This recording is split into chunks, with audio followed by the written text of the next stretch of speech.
이번 사연은 제가 한번 읽어보도록 하겠습니다. 상담원을 하고 있는 20대 후반의 콜센터 직원입니다. 안녕하세요. 네. 뭐 사람이랑 고객님? 네. 항상은 아니지만 하루에 몇 번 이상은 진상 전화 때문에 요즘 너무 힘듭니다. 맞아요. 말도 안 되는 요구부터 각종 욕설, 성희롱까지 스트레스가 쌓여 최근에는 정신과 치료도 받고 약도 먹고 있는데 이럴 땐 어떻게 스트레스를 풀어야 할까요? 라는 고민이 들어왔네요. 이 상담원 하시는 분들 진짜 이러면 안 돼요. 이렇게 욕설하고 이분들이 잘못한 게 아니거든요, 사실. 어떤 규정과 룰에 따라서 얘기를 하는 거기 때문에 이분들이 뭐 잘못하는 게 없을 거예요. 제가 알기로는. 이렇게 일단은 고민을 보내주신 분은 죄가 없다는 거, 잘못이 없고 이 소임을 다했을 뿐이다 하는 것만 알고 계셨으면 참 좋겠어요. 전화로 이렇게 모르는 사람한테 욕을 들어본 적이 없겠죠, 두 분 다? 없죠. 욕을 에이, 그런 적은 없어도 혹시 그러면 상담 전화를 해서 욕을 해봤다. 해보셨나 봐요. 저는 안 해봤어요. 저는 그러지 않아요. 해보셨어요? 아니 저 안 해봤어요. 저는 상담 전화를 하면서 화가 난 적은 있어요. 저도 화가 난 적은 있어요. 네. 참죠, 근데. 네, 당연히 참아야죠. 욕설, 비난, 성희롱 이런 거는 그거는 정말 전화도 안 되고 그 인터넷도 안 되고 정말 해서는 안 되는 행동이에요. 얼굴을 보고 못할 얘기는 안 하는 게 나아요. 근데 이 사람들은 또 하는 사람들은 하는 얼굴 사람들은- 보고도 할 수 있어 막 이러면서 할 수 있는데 너무 무서운데요? 감정이 좀 많이 격하면 그렇죠. 저는 근데 이런 상황 비슷한 게 있었거든요. 그 아르바이트를 해보셨나요, 두 분 다? 네, 근데 서비스직의 아르바이트를 네, 그런 걸 하다 보면 은근 조금 많이 내가 그런 적이 많아요. 내 잘못인가? 왜 나한테 스트레스를 푸시지? 왜 나한테 감정을 다 그냥 던지시고 가버리시는 거지? 돈을 주시더라도 그냥 이렇게 버리고 가시는 분들 있고. 이게 스트레스를 푸는 행위인지 아니면은 진짜 내가 얘기한 게 잘못돼서 그것 때문에 기분 나쁜 건지 모르는 상황인 거잖아요. 그런 때가 어떤 일 해보셨어요? 이제 생각나는 게 딱 이거 듣고 생각나는데 이제 고깃집 알바를 이제 한우 전문점을 했었어요. 맛있었겠네요. 한우 되게 좋죠. 맛있었어요. 비싼 한우. 네, 점심시간 되게 좋았어요. 한우 주시나 봐요. 맞아요. 예. 근데 이제 손님분들이 연령대가 조금 높았어요. 아무래도 약간 한정식 플러스 한우집이다 보니까 이제 중요한 모임이거나 아니면 이제 어른분들이 주로 오셨는데 그때마다 이제 고기를 구워 드렸어요. 저희 약간 서비스로. 근데 이게 좀 바쁘면 죄송해요. 좋아. 비싼 집 가요. 갑시다. 너무 리액션이 너무. 고기 먹어요. 네네. 네, 죄송해요. 이제 바쁘면 저희가 고기를 다 구워드리고 싶어도 이제 테이블이 그쵸. 많으니까 못 구워드리는데 이제 제 팔을 이제 끌고 오시면서 이제 고기 안 굽고 어딜 가냐고 고기 구워야죠 학생 이러고 막 끌고 와서 고기 구우라 그래서 네 이러고 고기 굽고 좀 막 반찬 같은 거 알아서 비운 거 있으면 채워넣어야지 너가 이런 거 해야지 어디 가는 거니 이러고 약간 그런 식으로 들은 적이 있었어요. 저는 이제 옛날에 아르바이트 하다가 이게 좀 이게 순서상 안 되는 일이었어요. 근데 그걸 자꾸 어떤 분이 해달라고 왜 안 해주냐? 내가 정당하게 해달라고 하는데 왜? 근데 그분 얘기도 맞아 어떻게 보면. 근데 그 말하는 방식이 잘못돼서 약간 스트레스를 좀 받아서 제가 이랬는데 이제 그거 보고 뭐 하는 거냐고. 지금 신경질 부리는 거야. 그런 거 아니라고. 이런 적이 한 번 있었는데 저 같은 경우는 금방 털어내지는 못하는 편이라서 괜히 그 당시에는 제가 스트레스를 푸는 방법을 잘 몰랐어요. 그래서 그냥 친구들한테 얘기하고 그냥 속상했다 그냥 술 한잔 하고 말았는데 다솔 씨 같은 경우는 뭐 그런 경우 있어요? 저는 사실 이렇게 서비스적인 일을 되게 많이 했었어가지고 놀이공원에서도 일을 해봤고 막 이렇게 서비스직으로 많이 해봤어가지고 가끔 중국 분들이 화법이 이렇게 조금 세시잖아요. 전혀 화를 내는 게 아닌데 화를 내시는 것처럼 화를 내시는 것처럼 들릴 때가 있단 말이에요. 그럴 때는 보통 저도 웃으면서 이렇게 하긴 하는데 속으로 굉장히 욕을 많이 하는 편이에요. 그러니까 예.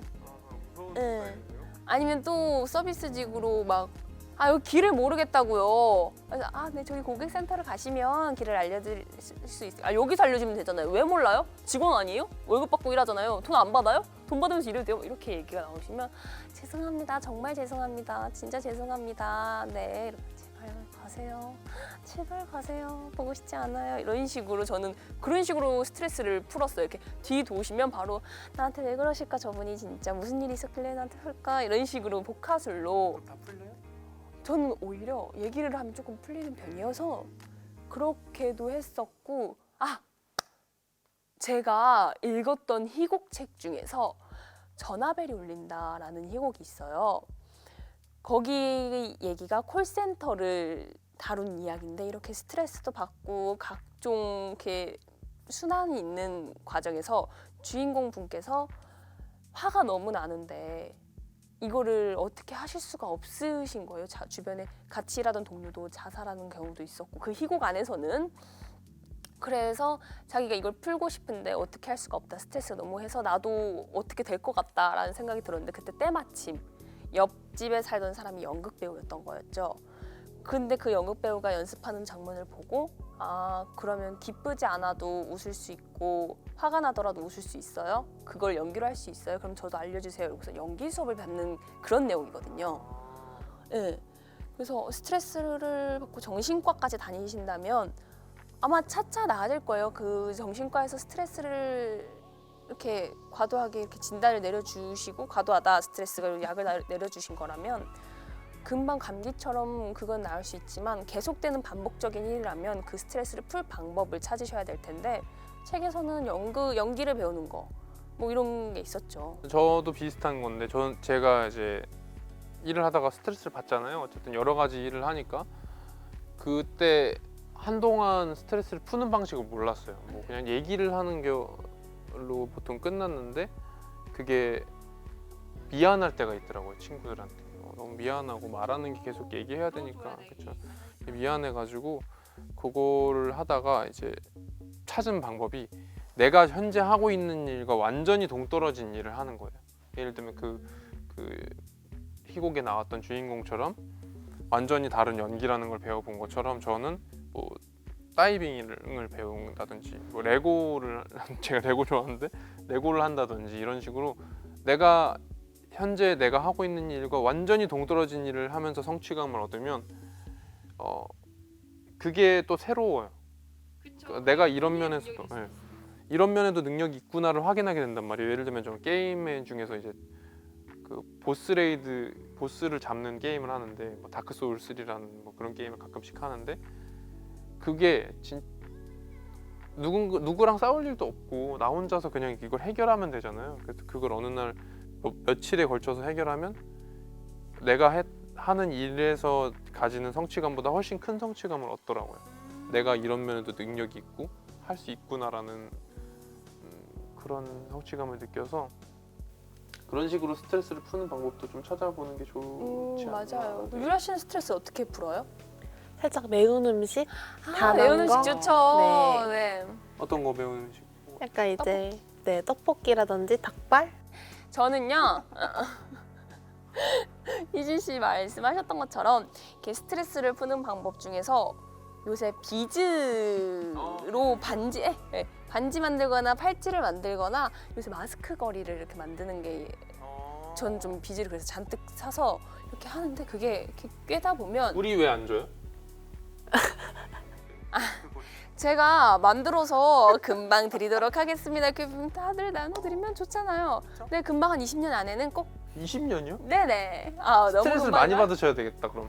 빨리 만들게. 주실 필요는 없어요. 그래요? 얘기할게요. 네. 이게 비즈 깨기를 하다 보면 이렇게 집중하다 보니까 잡생각 같은 게 없어지더라고요.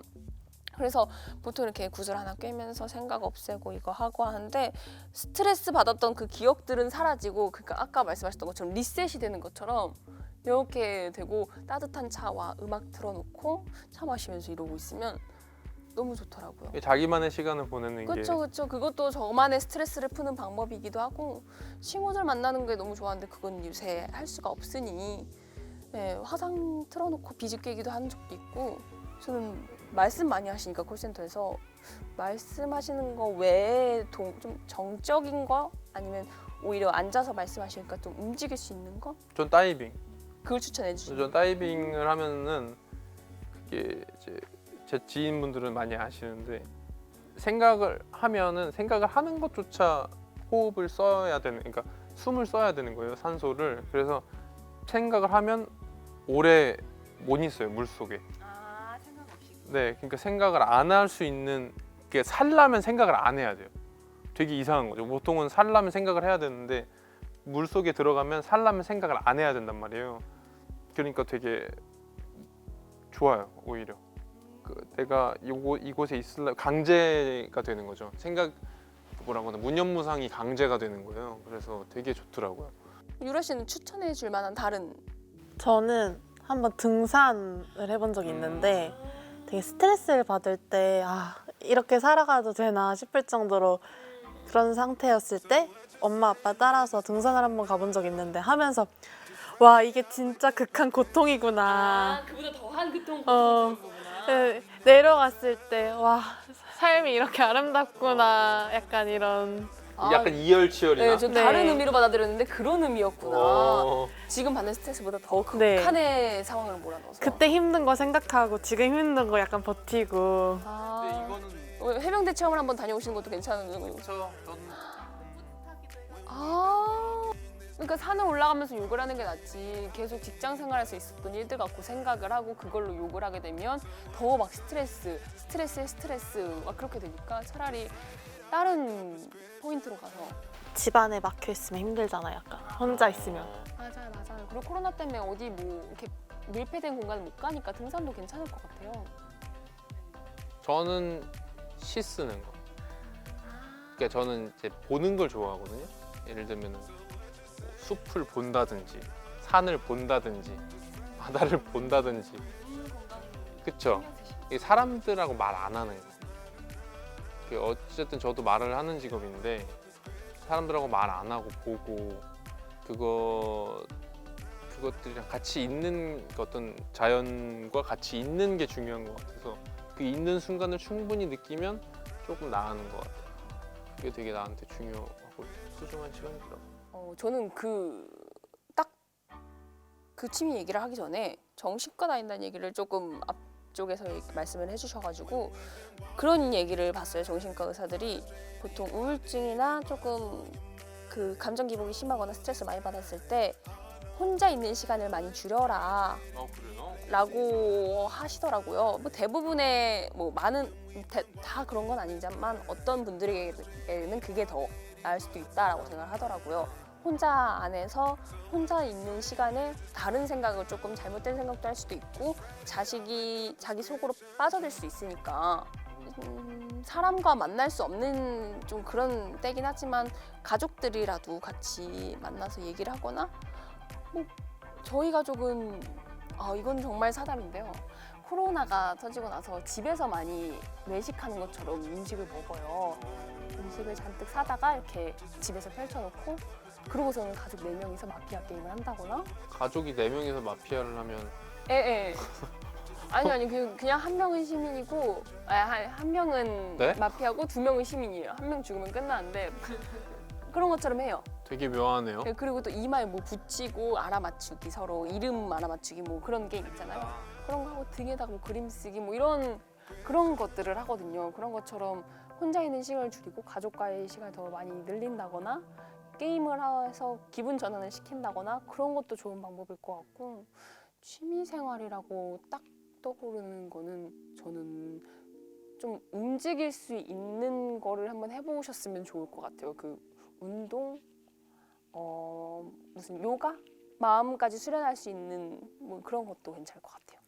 뭐 모쪼록 여러 가지 취미 생활을 여러 방식으로 즐기면 좋으실 것 같고 다른 것보다 질문해주신 분이 잘못한 게 아니라 잘못된 사람들이 잘못된 거니까 마음 쓰지 않으셨으면 좋겠어요.